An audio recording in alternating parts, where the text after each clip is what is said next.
इस वीडियो के अंतर्गत हम लोग बात करेंगे कि डेमोग्राफी क्या होता है, डेमोग्राफी का प्रकृति क्या है, उसका क्षेत्र क्या है, इत्यादि चीज़ों का अध्ययन हम लोग इस वीडियो के अंदर करने वाले हैं। ठीक है, तो सबसे पहले अगर हम समझे तो मेरा क्या रहने वाला है प्लान इस वीडियो के अंतर्गत। सबसे पहले हम लोग समझेंगे इसका परिचय। ठीक है, परिचय समझने के बाद हम लोग चलेंगे इसके अर्थ के ऊपर। उसके बाद चलेंगे इसकी कुछ परिभाषाएं को देखेंगे कि किन किन लोगों ने क्या क्या परिभाषाएं दिया है। ठीक है, उसके बाद हम लोग चलेंगे इसका स्कोप क्या है पढ़ने का। ठीक है, सॉरी, इससे पहले हम लोग पढ़ेंगे नेचर। क्या पढ़ेंगे भाई? नेचर। उसके बाद स्कोप पढ़ेंगे, उसके बाद इसकी शाखाएं पढ़ेंगे, उसके बाद इसका महत्व पढ़ेंगे। थोड़ा सा हम लोग भारत की स्थिति के बारे में चर्चा करेंगे, क्योंकि हम लोग भारत में रहते हैं तो ये काफी इंपॉर्टेंट बन जाता है हमारे लिए। ठीक है, तो अब हम लोग शुरू करते हैं। सबसे पहले परिचय की बात करते हैं। ठीक है, जनसंख्या किसी भी देश के लिए काफी महत्वपूर्ण होता है। ठीक है, क्योंकि वही डिसाइड करेगा कि कितना उत्पादन किया जाएगा, कितना उपभोग किया जाएगा, संसाधनों का उपयोग किस तरह से कर रहे हैं, कितना ज्यादा लोग संसाधन का दोहन कर रहे हैं। यह सारी चीजें किस पे निर्भर करती है? तो जनसंख्या पे निर्भर करती है। इसीलिए जनसंख्या का अध्ययन हमारे लिए क्या हो जाता है? काफी महत्वपूर्ण बन जाता है। ठीक है, इसीलिए क्या हो जाता है भाई? जनसंख्या का अध्ययन काफी महत्वपूर्ण बन जाता है ना। तो जनसंख्या जो है हमारा, इसका अगर हम वैज्ञानिक अध्ययन करते हैं, वैज्ञानिक अध्ययन करते हैं, इसी वैज्ञानिक अध्ययन को कहा जाता है डेमोग्राफी। क्या कहा जाता है भाई? डेमोग्राफी। ठीक है, अर्थात जनसंख्या के वैज्ञानिक अध्ययन को कहते हैं भाई हम लोग डेमोग्राफी। ओके, यहाँ तक हम लोगों का बात समझ में आ गया होगा। अब हम आगे बढ़ने का प्रयास करते हैं। ठीक है, अब इस डेमोग्राफी के अंदर हम लोग क्या पढ़ते हैं? तो अब हम डेमोग्राफी का परिभाषा देंगे। ठीक है, डेमोग्राफी के अंदर क्या होता है भाई? लोग कहाँ रहते हैं, कितनी संख्या में रहते हैं, उसके बाद संरचना क्या है, मतलब किस आयु वर्ग के लोग हैं, है ना, लोग कितने हैं, कहाँ हैं, किस आयु वर्ग के हैं, किस आयु वर्ग के हैं, स्वास्थ्य का स्तर कैसा है, शिक्षा का स्तर कैसा है, लिंगानुपात क्या है ना। इन सभी चीजों का अध्ययन क्या कहलाता है? हमारा डेमोग्राफी कहलाता है। ठीक है, तो हमने सर्वप्रथम समझा परिचय क्या होता है। अब एक मिनट रिपीट करते हैं। चलिए, सबसे पहले कि जनसंख्या का अध्ययन किसी भी देश के लिए काफी महत्वपूर्ण होता है, क्योंकि जनसंख्या डिसाइड करता है कि उत्पादन कितना होगा, उपभोग क्या होगा और संसाधन का वितरण किस प्रकार किया जाएगा। ठीक है, इसीलिए जनसंख्या का अध्ययन क्या हो जाता है? काफी महत्वपूर्ण बन जाता है। इस जनसंख्या के अध्ययन के वैज्ञानिक तरीकों को कहा जाता है डेमोग्राफी। इस डेमोग्राफी के अंदर हम सोचते हैं जनसंख्या कितना है, कहाँ रह रहा है, किस आयु वर्ग के लोग हैं, स्वास्थ्य स्तर कैसा है, शिक्षा स्तर कैसा है, लिंगानुपात क्या है, इत्यादि चीजों का अध्ययन करा जाता है। ठीक है, तो ये हो गया हमारा परिचय वाला पार्ट समाप्त। ठीक है, अब हम आगे बढ़ेंगे अर्थ की तरफ, है ना, अर्थ की तरफ। जो ये डेमोग्राफी शब्द है, डेमोग्राफी शब्द है, ये दो शब्दों से मिलकर बना है। एक है आपका डिमोस और एक है आपका ग्राफी, JRAPH ग्राफी। ठीक है, डिमोस और ग्राफी ये दोनों ग्रीक शब्द हैं। ठीक है, डिमोस का अर्थ होता है पीपल, अर्थात लोग, और ग्राफी का मतलब होता है स्टडी, मतलब अध्ययन। ठीक है, तो डेमोग्राफी शब्द का अर्थ होता है लोगों का अध्ययन। ठीक है, तो डेमोग्राफी हम लोग क्या पढ़ते हैं भाई? लोगों का अध्ययन करते हैं, जिस विषय के अंदर उसे हम कहते हैं डेमोग्राफी। ठीक है, तो इतना बात अब हम लोगों का क्लियर हो चुका होगा। ठीक है, अब इस डेमोग्राफी विषय में हमें दो परिभाषाएं देखने को मिलती है। नेक्स्ट पार्ट है हमारा परिभाषा। ठीक है, डेमोग्राफी में हमें क्या मिलता है? दो परिभाषा देखने को मिलता है। एक है गुलमोटो का, गुलमोटो का, और एक आपको देखने को मिलेगा किंसले डेविस, किंसले डेविस। कई परिभाषाएं दी गई जिसमें से हमें दो महत्वपूर्ण परिभाषाएं देखने को मिलती है। ठीक है, ये हमारे MCQ के लिए भी काफी महत्वपूर्ण बन सकता है। ओके, हो सकता है कि बिहार यूनिवर्सिटी पूछ ले इससे प्रश्न, है। चलिए, तो गुलमोटो ने हमें क्या बताया कि जो हम लोग जो जनसंख्या का अध्ययन करते हैं, जनसंख्या का जो हम लोग अध्ययन करते हैं वो एस्थेटिकल करते हैं, एस्थेटिकल स्टडी करते हैं। ठीक है, उसके बाद किंसले डेविस ने कहा कि जनसंख्या का जो हम लोग अध्ययन करते हैं वो होता है क्वांटिटिव। क्या होता है भाई? क्वांटिटिव, यानी मात्रात्मक होता है। क्या होता है भाई? मात्रात्मक होता है और किंग्सले डेविस ने कहा स्टैटिकल होता है यानी सांख्यिकी होता है। ठीक है, इनके आधार पे कहने का इनका क्या मतलब था कि ये हमें बताता है कि संख्या का आकार कैसा है, वितरण कैसा है, संरचना कैसा है। ठीक है, यानी कि जनसंख्या के आकार, वितरण तथा संरचना है ना, इसकी अध्ययन करता है ना, तो वो कहलाता है मेरा स्टैटिकल स्टडी। ठीक है, किंग्सले डेविस ने कहा कि हम लोग जनसंख्या का क्वांटिटिव अध्ययन करते हैं यानी मात्रात्मक अध्ययन करते हैं, इसीलिए जो हमारा डेमोग्राफी है वो क्या बन जाता है, क्वांटिटिकल स्टडी या क्वांटिटिकल अप्रोच बन जाता है। ठीक है, अर्थात इसमें हम लोग समझते हैं डेथ रेट क्या है, बर्थ रेट क्या है, इत्यादि चीजें। ठीक है, तो हमारा ये पार्ट भी खत्म होता है कि आखिर परिभाषाएं क्या क्या है। तो हमें दो महत्वपूर्ण परिभाषाएं गुलमोटो का और एक किंग्सले डेविस का देखने को मिलता है।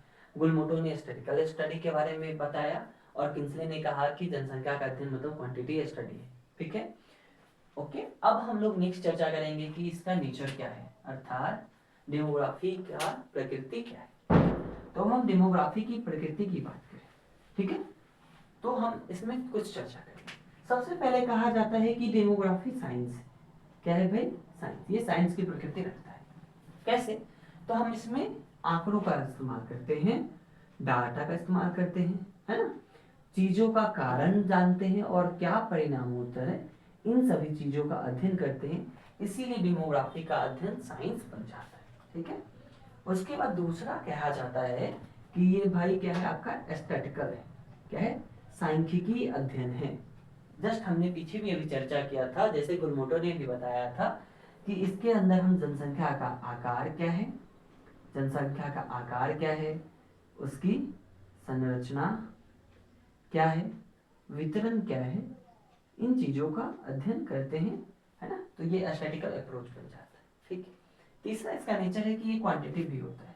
क्या होता है, ये मात्रात्मक भी होता है, अर्थात किसी भी देश की जनसंख्या कितनी है, जन्म दर क्या है, मृत्यु दर क्या है, प्रवास की दर क्या है, इत्यादि चीजें होती हैं। ठीक है, तो ये क्वांटिटिव भी बन जाता है। ठीक है, चौथा है कि डेमोग्राफी का जो अध्ययन होता है वो अंतर विषयक होता है, अंतर विषयात्मक होता है। अंतर विषयात्मक कहने का मतलब क्या होता है कि जब हम किसी एक विषय को पढ़ने के लिए कि अन्य विषयों का क्या लेते हैं, सहारा लेते हैं। अगर हम डेमोग्राफी का अध्ययन करना चाहते हैं तो हमारे पास इकोनॉमिक्स का, स्टैटिक्स का, ज्योग्राफी का, सोशल स्टडी का, समाज शास्त्र का, है ना, इन सभी चीजों का क्या होना चाहिए, ज्ञान होना चाहिए, तब हम अच्छे से डेमोग्राफी का अध्ययन कर सकते हैं। तो हमें डेमोग्राफी का ये मुख्य चार क्या नेचर समझ में आता है। ठीक है, अब हम लोग बात करेंगे कि जनसंख्या का आकार क्या है, सॉरी, डेमोग्राफी पढ़ने का स्कोप क्या है, हम लोग डेमोग्राफी क्यों पढ़ते हैं, इसका क्या चित्र है ना। जैसे हम लोगों ने चार भागों में बांटा है। सबसे पहले हम डेमोग्राफी में पढ़ते हैं कि आकार, ठीक है, कि जनसंख्या का आकार क्या है, यानी किसी भी क्षेत्र या किसी भी देश की जनसंख्या कुल कितनी है, उसका अध्ययन, इससे हमें पता चल जाता है इसके अध्ययन से। ठीक है, दूसरा कि किसी भी देश, जो भी देश है उसकी संरचना क्या है। मान लीजिए कि भारत 125 करोड़ जनसंख्या है, तो इसमें आयु वर्ग के लोग कौन से आयु वर्ग के लोग रहते हैं, 0 से 5 वर्ग के कितने हैं, 5 से 14 साल के कितने हैं, 14 से 59 साल के कितने हैं और 59 साल से ज़्यादा के कितने हैं, इन सभी चीज़ों का अध्ययन से पता चलेगा। ठीक है, उसके बाद हमें लिंग पता चलेगा कि मेल कितने हैं, फीमेल कितने हैं, फिर हमें पता चलेगा एजुकेशन लेवल, कितने लोग कहाँ तक पढ़ाई कर रहे हैं। ठीक है, उसके बाद लोग कौन कौन से चीज़ों में जुड़े हुए हैं, कितने लोग विवाहित हैं, इन सभी चीज़ों का अध्ययन पता चलता है, यानी उसकी संरचना कैसा है जनसंख्या का, वो हमें देखने को मिलता है। नेक्स्ट है जनसंख्या का वितरण। अभी जो 125 करोड़ जनसंख्या है, ग्रामीण क्षेत्र में कितनी रहती है, शहरी क्षेत्रों में कितनी रहती है, इसका अध्ययन हमें करके पता चलता है। ठीक है, उसके बाद है गतिशील। क्या है, गतिशील। ये जनसंख्या के गतिशील पक्षों को भी बताता है ना, कि किस तरह से जनसंख्या में परिवर्तन हो रहा है, जन्म दर कैसे बदल रहा है, मृत्यु दर कैसे बदल रहा है, विवाह का स्तर कैसे बदल रहा है, माइग्रेशन रेट कैसे बढ़ रहा है, इन सभी चीज़ों का अध्ययन करते हैं, है ना, और इससे हमें क्या मिलता है, जानकारी मिलता है। ठीक है, तो हमने जाना इसका स्कोप। नेक्स्ट हमारा जो टर्म होगा वो होगा इसका शाखा, है ना। जो हमारा डेमोग्राफी होता है इसका हम दो भागों में बांट कर अध्ययन करते हैं, है ना। जैसे साइंस, फिजिक्स, केमिस्ट्री, बायो में बढ़ते हैं, उसी प्रकार हमारा डेमोग्राफी भी क्या है, दो पार्टों में डिवाइड होगा, एक फॉर्मल डेमोग्राफी और एक सोशल डेमोग्राफी। फॉर्मल डेमोग्राफी के अंदर केवल हम संख्या की बात करते हैं, केवल हम क्या बात करते हैं, संख्या, है ना, कितना कितना कितना, डेथ रेट, बर्थ रेट इत्यादि चीजों का अध्ययन करते हैं, तब वो बन जाता है मेरा फॉर्मल डेमोग्राफी, ठीक है। दूसरा हमारा होता है सोशल डेमोग्राफी। जब हम अपने दृष्टिकोण को थोड़ा क्या करते हैं, विस्तृत करते हैं, है ना, उसमें हम सामाजिक पक्ष, आर्थिक पक्ष और सांस्कृतिक पक्ष को जोड़ते हैं और उसका क्या कारण होता है, उससे जनसंख्या में क्या परिवर्तन होता है, इन सब चीजों का जब हम अध्ययन करते हैं तो वो बन जाता है मेरा सोशल डेमोग्राफी, ठीक है। चलिए, अब कुल मिला के हमने बहुत सारा बड़ा आयाम संपन्न किया। अब इसका महत्व क्या है ना, आखिर हम लोग डेमोग्राफी पढ़ क्यों रहे हैं, तो अब हम इसका चर्चा करेंगे और ये मेरा आखिरी खंड होगा, है ना। उसके बाद हम भारत की नीतियों पे थोड़ा सा, भारत की स्थिति पे चर्चा करेंगे, है ना। अगर प्रश्न पूछता है भारत की स्थिति तो लिखेंगे, अन्यथा इतना पे लिख के हम लोग विराम दे सकते हैं, ठीक है। तो अगर कोई भी, सबसे पहला योजना निर्माण, सबसे पहला महत्व क्या है भाई आपका, योजना निर्माण, ठीक है। अब ये कैसे महत्वपूर्ण है, मान लीजिए कि अगर हम कोई भी प्लान बनाते हैं, ठीक है, तो प्लान बनाने के लिए हमें जनसंख्या का तो पता होना चाहिए, है ना। अगर जनसंख्या पता नहीं होगा तो क्या हम कोई भी नीति बना सकते हैं, नहीं बना सकते। इसका सबसे अच्छा उदाहरण आपको हम लेकर के चलते हैं। मान लीजिए कि आपने एक भोज का आयोजन किया, ठीक है, और आपको पता नहीं है कि कितने लोग आ रहे हैं, तो क्या आप अच्छे से भोजन की तैयारी कर पाएंगे, तो जवाब होगा नहीं भाई, नहीं कर सकते, ठीक है। तो उसी प्रकार अगर हमें जनसंख्या का आइडिया नहीं होगा तो हम लोगों के लिए जो नीति बना रहे हैं, पढ़ाई के लिए, स्वास्थ्य के लिए, किसी भी चीज़ों के लिए, तो क्या वो अच्छे से बन सकता है, नहीं। इसीलिए योजना निर्माण में ये काफी महत्वपूर्ण भूमिका अदा करता है। क्लियर होगी बात, है ना। नेक्स्ट है हमारा विकास का पक्ष। क्या है भाई, विकास का पक्ष, ठीक है।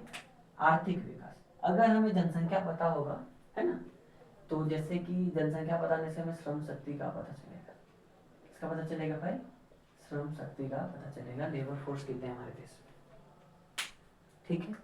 उसके बाद कितना उत्पादन किया जा सकता है, इन सब चीजों का, ठीक है। जब हमें श्रम शक्ति का पता चलेगा तो हम क्या कर सकते हैं, उससे उत्पादन कर सकते हैं, और उत्पादन करने से क्या होगा कि मनी एंड डिमांड क्रिएट करेंगे और इस तरह से हमारा आर्थिक विकास हो जाएगा, ठीक है। तो जनसंख्यायिकी के अध्ययन से हमें यह भी पता चलता है। फिर हम सामाजिक नीति बनाते हैं, ठीक है। सामाजिक नीति में ये कैसे महत्वपूर्ण बन जाता है कि जनसंख्या लगातार बदल रहा है, ठीक है। तो हम लोग परिवार नियोजन किस प्रकार कर सकते हैं, परिवार की संरचना को, ठीक है। उसके बाद महिलाओं की स्थिति के बारे में पता चलेगा तो महिला सशक्तिकरण कर सकते हैं, ठीक है। उसके बाद समाज में क्राइम रेट क्या है, इन सब चीज़ों को अध्ययन करके हम क्या कर सकते हैं, उसमें सुधार ला सकते हैं, ठीक है। उसके बाद इसमें हम जनसंख्या का पूर्वानुमान कर सकते हैं कि अर्थात जनसंख्या कितनी बढ़ रही है। सपोज कि 2021 में जनसंख्या 121 करोड़ था, 2011, ठीक है। तो मान लीजिए कि अगर 5% से बढ़ा, 2% से बढ़ा, कुछ भी बढ़ा, अभी मान लीजिए कि हमारा अनुमान है कि 130 करोड़ हो जाएगा 2021 तक, ठीक है। तो हम लोग क्या करेंगे, इसी 130 करोड़ जनसंख्या के अनुसार क्या बनाएंगे, अपना प्लानिंग करेंगे, ठीक है। तो ये जनसंख्या पूर्वानुमान के लिए काफी महत्वपूर्ण हो जाता है, ठीक है। नेक्स्ट इसका महत्व होता है कि प्रवास और नगरीकरण को जानेंगे, ठीक है।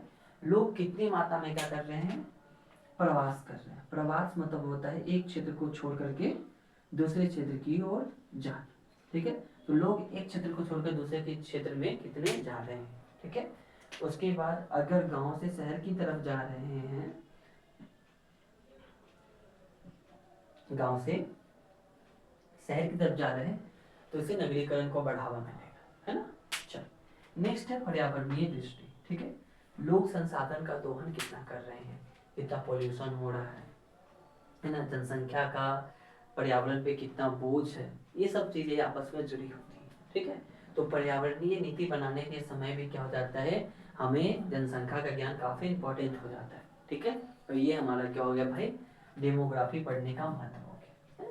अगर हम भारत की स्थिति के विषय में बात करें कि डेमोग्राफिकल सिचुएशन क्या है भारत के अंदर, तो हमें देखने को क्या मिलता है, एक ग्राफ है हमारे सामने, ठीक है, जिसमें हम 1901 से 2021 की तरफ बढ़ रहे हैं, ये हमारा वर्ष है और ये हमारा जनसंख्या, ठीक है। तो हमें क्या देखने को मिलता है कि जनसंख्या लगातार क्या हो रही, बढ़ रही है। 1901 से 51 के बीच में जनसंख्या काफी धीमी गति से बढ़ती है ना, किंतु 1951 से 2001 के बीच में क्या होता है, जनसंख्या काफी तेजी से बढ़ता हुआ देखने को मिलता है, क्योंकि भारत में शिक्षा, स्वास्थ्य आदि में क्या होता है, सुधार देखने को मिलता है, ठीक है।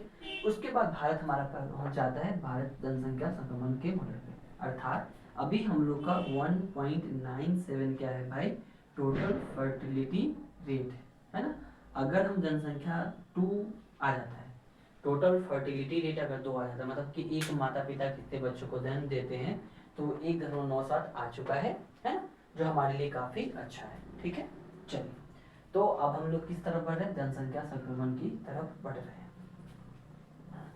अगर मन है तो थोड़ा सा और भी जान लें, मेरा उत्तर यहीं तक हो जाएगा, है ना। अगर भारत की हिस्ट्री में पूछ रहा है तब हम लोग आगे बढ़ाएंगे, ओके।